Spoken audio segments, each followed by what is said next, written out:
Hello. Hi. Caught me off guard. That's okay. So how are you today? I'm doing well. Yeah? Since the last one, we're settling in. Yeah. Uh-huh. You know, the weather's been okay. Yeah, it's been better. I got green As grass the time and of this flowers. podcast. Yes, Yeah. at the time of this podcast. Yeah, we did have a little squall of snow, but that's okay. It's in April. We're filming in April.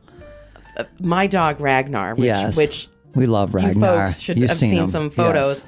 Yes. I literally opened the door after it had snowed. He had woken up to do and he his went right normal. back to bed. No, he literally he froze. He did? Just stared at it like.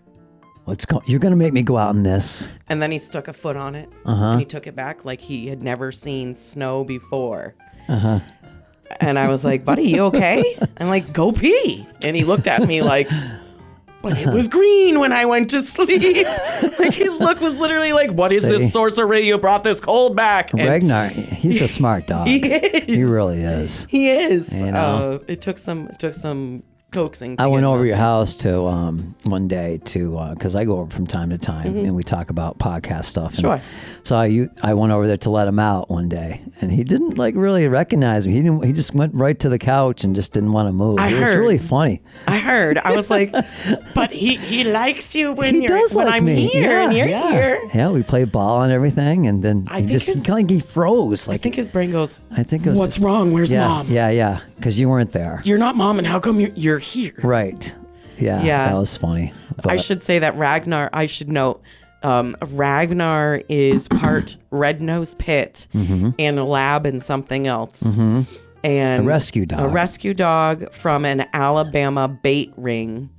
At the age of 8 months was when I got him. Alabama bait ring? A bait ring is when they take dogs that are less of a breed and they make them scared and timid, and you bet against them because they will lose and die in the ring because they are not trained to fight. Dog fighting ring? Yep. Oh, no. So that's where he was rescued from. That's not supposed to be going on. Well, he came from Alabama. And we like apples. And we like apples. No, that's a song from Donnie Marie. We're going to say we like apples. Alabama and we like apples. Hey, my name is Alice, and that one. I don't know that song. You don't know that one? No. I'll look it up. Well, and so when I got Ragnar, I had a partner at the time. Yes. And I was looking for a cat at the, anybody who's from New England, New Hampshire area knows the Monadnock Humane Society. Yes, absolutely. Which is, they were overrun with dogs, apparently. And my partner had said, come look at this one. He's staring at you. And I'm like, no. Oh, all right. I was like, no. Ragnar chose you. Ragnar chose me. Yes. He literally put his little puppy head in my hands and I went, okay. Yes. Okay. But his name when I got him was Alfalfa. I know. That was a good pause, right? So he wasn't fighting yet, though, then? No, so the vet had said that at the age of 1 is when they go into the ring. Oh. So they make them timid and scared and weak first when they're born.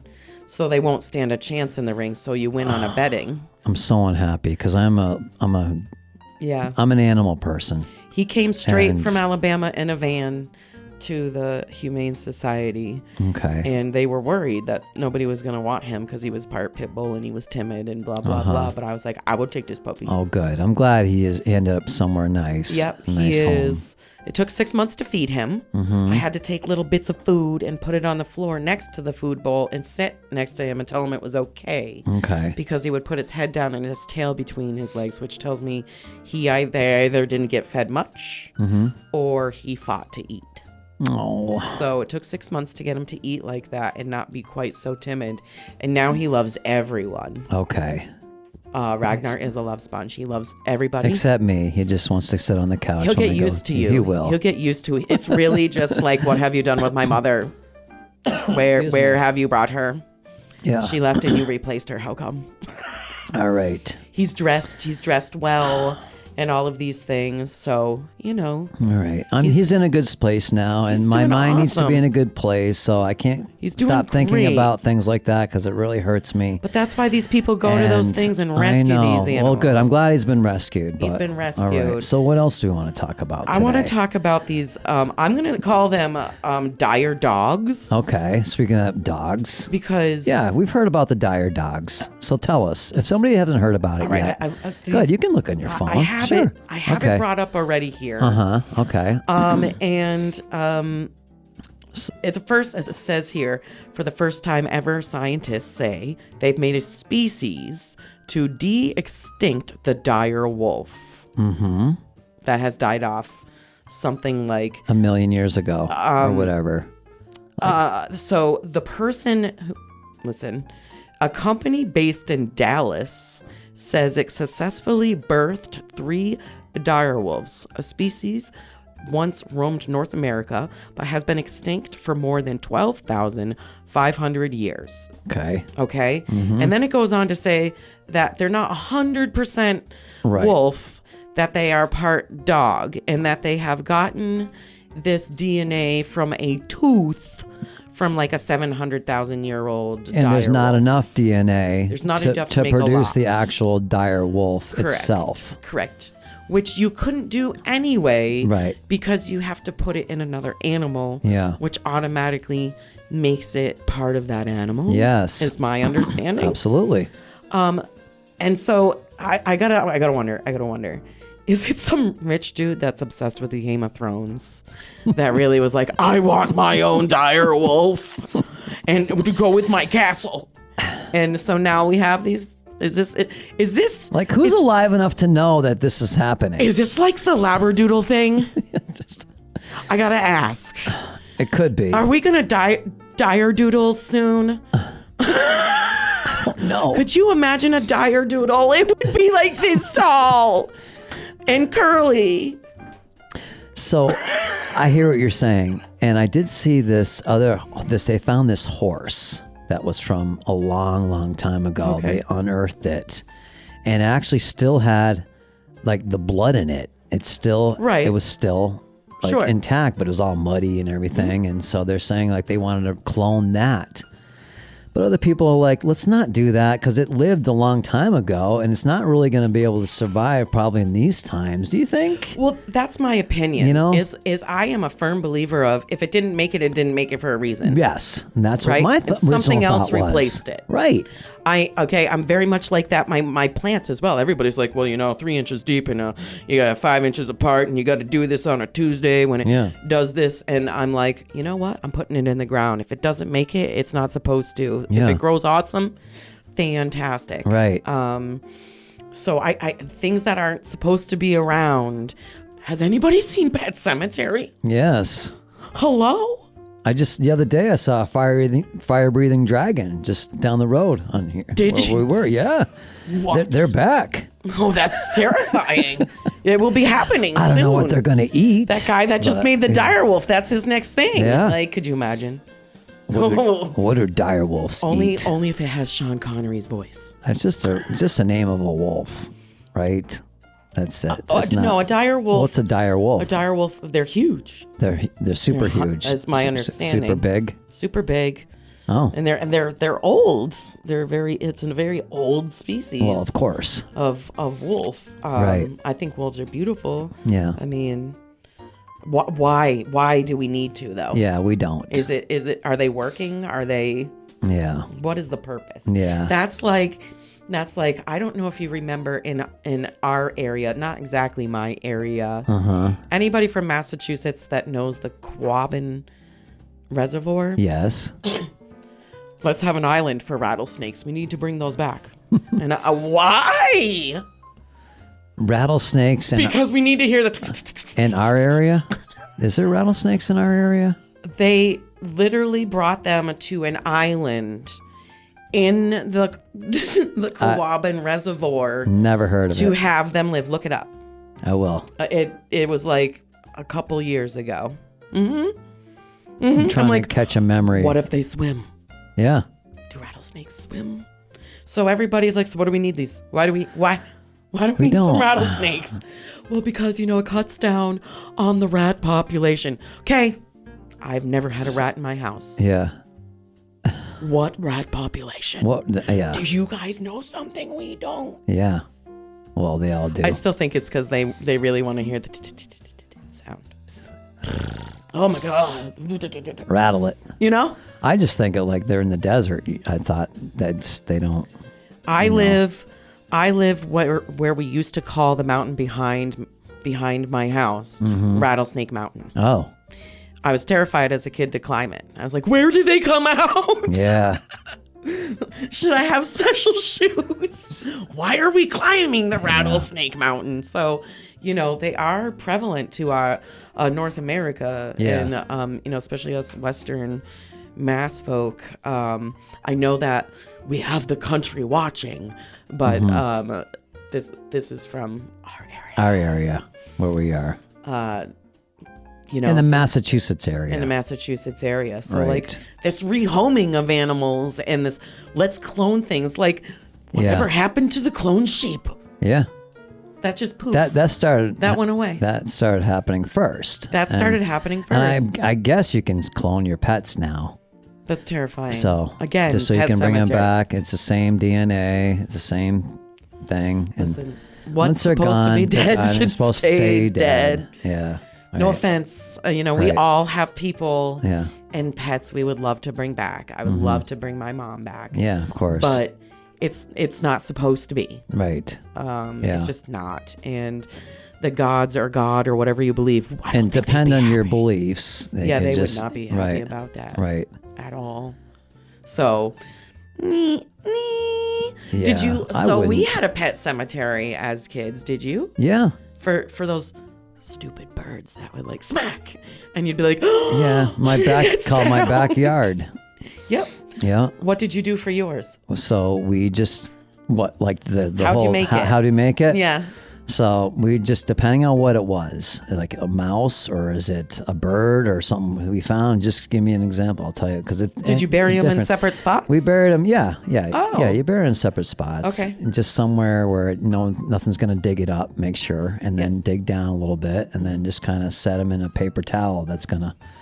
Did you make it look pretty or anything? Not really. What? Because sometimes, I know, but actually, I don't think I put a paper towel in there. Excuse me. I put actually just lay it down there because then it's going to go back to the earth. So it goes back to the earth and it recycles and does that whole thing. Yeah. Sure. So, but make sure there's enough around it and maybe put some leaves on top so nothing tries to figure it out. What's into there. But that's it. Yeah. My grandmother, we actually had a bird cemetery at my grandmother's up near the woods, which I just found the other day. You found it? I forgot about it for the longest time. I'm like, what are all these weird bricks in random spots? It makes no sense. She did the whole brick thing. So there was a brick on top of each bird that had, sorry for the dramatic effect, smacked into the window. I was like, this is weird. Like, what if it's just paralyzed and it's alive, Graham? Like, it's dead. Okay. Yeah. And then my cat who passed away, that was, I swear, a human, like, this cat just did human-like things. When he passed away, I think I had him cremated. Mm-hmm. You did? I didn't know what to do. I was so distraught because he was like my first animal. Yeah. And he was really cuddly and was into the whole family. And he liked to go for walks on a leash. And he sat at the kitchen table when we ate like he was part of the family. I literally threw up. I was so upset. So I was like, he's gonna get back. Yeah. And I buried him in the backyard with stones around it. And my sister sent me a stone statue cat with wings. Oh. So he's in the woods. And then I downgraded per cat after that. Did? I was like, you can get cremated, but you just get this little thing and that's about it. Yeah. Yeah, I had a dog pass away at my house one time. Oh. It was terrible. It was a rescue dog. It would end up on our front porch, when I was living in the first house. And I found it. It was sitting there and just kind of like not doing anything. It was a female. And she was in heat. It was a golden retriever. Mm-hmm. And her name was Maddie. we call her Maddie because she had a lot of mats on. And she was mad at. She was mad at. So anyway, to make a long story short, she was always skittish. And it seemed like with somebody tried to hit her with a newspaper or something, because every time I went to grab the newspaper, like she would just be really skittish, you know. Oh. But anyway, to make a long story short. Yes. She ended up getting some sort of neurological thing happen. She kept falling down the stairs. Oh, no. Where we were living. And there were wooden stairs. And so we were gone one day for Thanksgiving. Came back and she looked at me funny.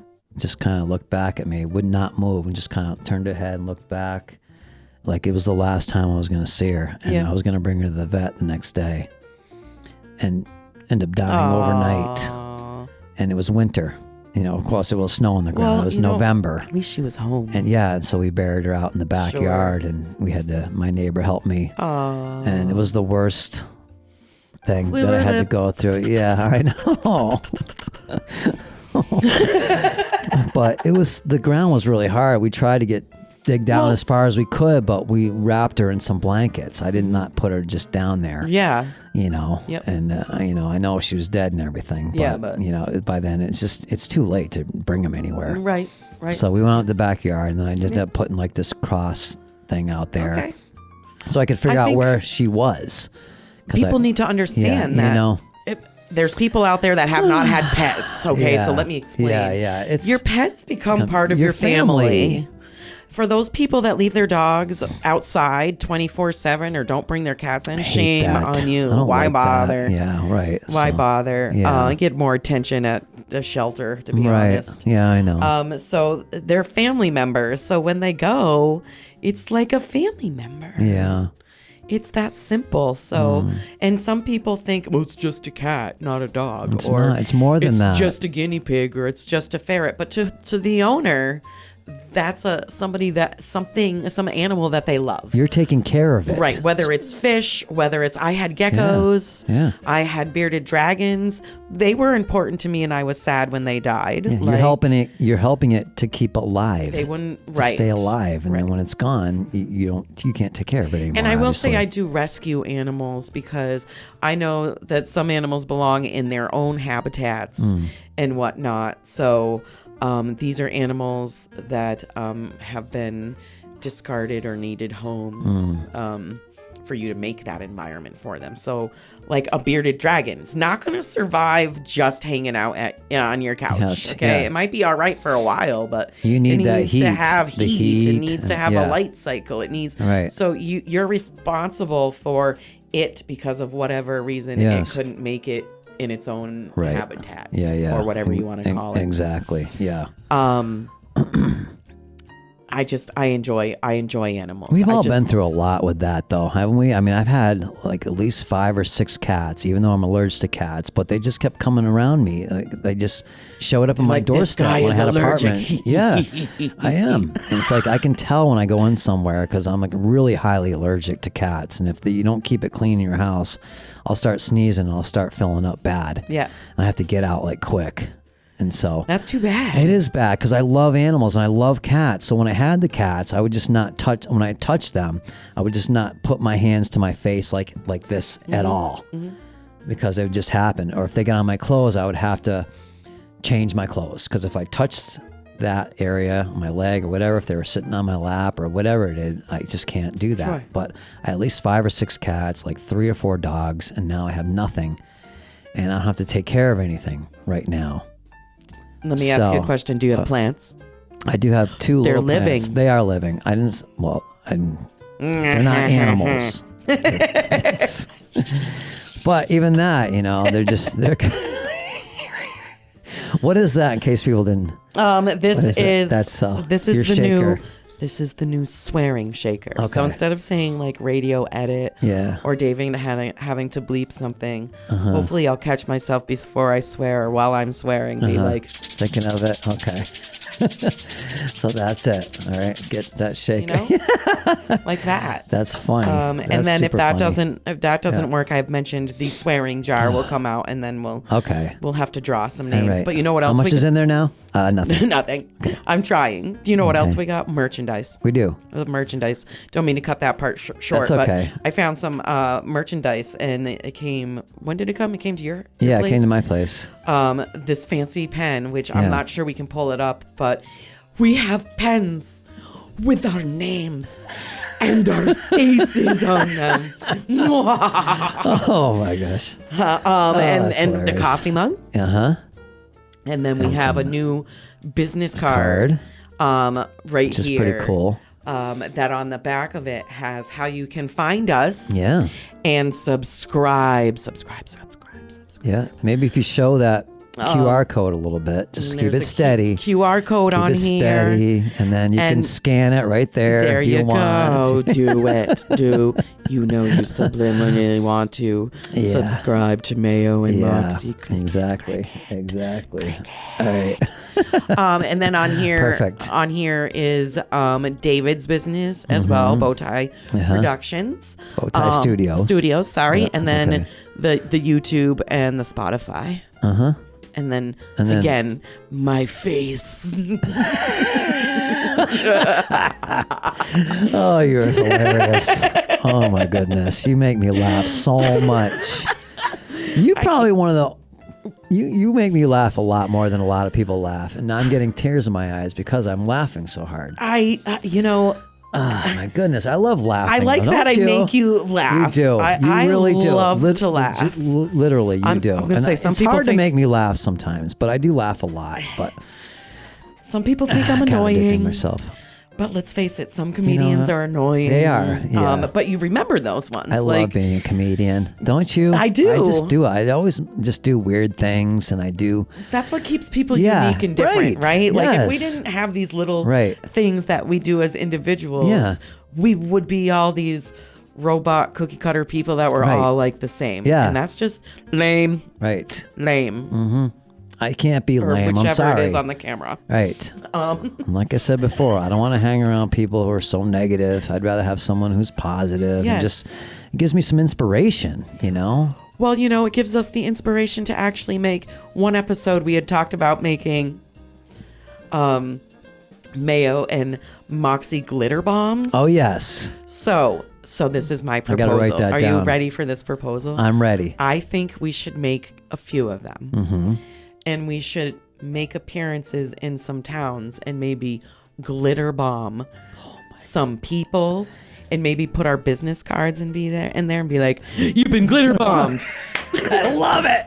You've been glitter bombed. I love it. If you guys think that's a great idea, please put a comment down on this video. Would you want to get glitter bombed? Yes. Because I can just see the grumpiest. So can you just tell me how that would make it like out of tissue or something? Because it needs to be like there's several thoughts. So I don't know if you can make it. Have you ever heard of the chalk bombs? So you take pantyhose and you tie one end, right? So it's got the whatever. Right. Yeah. And then you fill it with the chalk dust and you tie the other end. Got you. And then you can chuck it. And then it just... And it poofs out of the pantyhose. I'm assuming we can find a fine enough graded glitter that we could do the same, that we wouldn't have to do it water balloonish where you would take the glitter and have to mix it with a little bit of water or something and do it that way. I think we can do it that way. If that doesn't work, I'm all for glitter and water and some water guns. Oh boy, just a little pop out. That would be great. And then I think eventually once we perfect, you need to show what else we got for merchandise. Eventually we need to perfect our t-shirt. Oh yes. My t-shirt. Ooh la la la. We're working on the logos. We're working on the pictures and how we want to do it. Show my back? No. Yeah, we should see the back of the t-shirt. Come on. You want to see it? Look at the last episode. We got merch. Look at the back. You can look at the back episode. Maybe not. I don't know. Who knows? No, we're How's doing that? it. Is that okay? Can you see it? I love it. So we're just working on some of the lettering and stuff. All right. I love it. But we should get a t-shirt gun. We should. Absolutely. And confuse it with the marshmallow gun. We'll get one. So when they go to grab it, they don't know which it is. Will you get the T-shirt one, or you be glitter bombed? Oh, or glitter bombed. Oh, yeah, you couldn't tell. You couldn't tell. It'd be like that whammy show. Yeah. Wah, wah. Yeah. You sit down. You sit down right there. You're gonna get glitter bombed or T-shirt bombed. What's gonna be? You choose. That would be fabulous. That would be. Oh, now I'm all excited. I can't wait. This glitter thing's got me. It's got me. If anybody knows who I am, like I know who you are. Sparkles, glitters, bells. Like I'm all about it. I'm all about it. And you know, a party in a size 5'5". Yeah. Right here. Oh my goodness. What? The oh my goodness part? We're out of time. No. You always do this to me. I know. You always say we have to go. We're having so much fun. I know. It's like when you have some kids. You've had kids before. Yes. I haven't, but I did have a lot of nieces and nephews. Sure. I've been around them. Yep. It's like you trying to get them into the pool. Okay. You can't get them in the pool, but once they get into the pool, it's time to go. It's always time to go once they want to stay in the pool. Yes, there are no getting out of the pool. So you're like that right now. Don't make me drain the pool. Don't let me drain it. Drain the pool. I'll do it. Oh my God, that's funny. It was great time as usual. Yeah, you too. Absolutely. Until next time. Check us out, mayoandmoxie.com or on YouTube or Spotify, and we're going to add some more as we go along. And you'll find any places that we talk about upcoming, we will be adding links to, guests and all of that. You'll be able to find everything soon. Yeah, because this is, it's growing. Yeah. It's great. Love it. Appreciate Love it. You take care of yourself. Until next time. Bye-bye. We'll see you. Bye.